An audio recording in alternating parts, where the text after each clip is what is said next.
This is Samsung Galaxy Z Fold 4, and today we would like to show how you can set the screen timeout value to never on this device. So if we'll go to the settings and enter the display category, as well as expand the available values for the screen timeout feature, we'll realize that the default means of the system allow us to go as high as 10 minutes.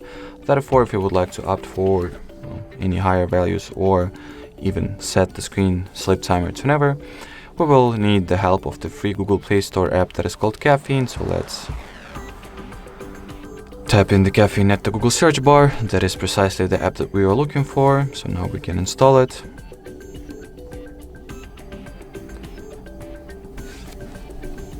So after the application has been successfully downloaded, all that is left to do is to launch it. And in here, make sure that the timeout section has the infinite value set, and that will essentially mean that as long as the Caffeine app is active and running, your screen will not go to sleep automatically at all, no matter for how much time it will be in the idle status. Alrighty, so that will be it for this video. Thank you so much for watching, and bye bye.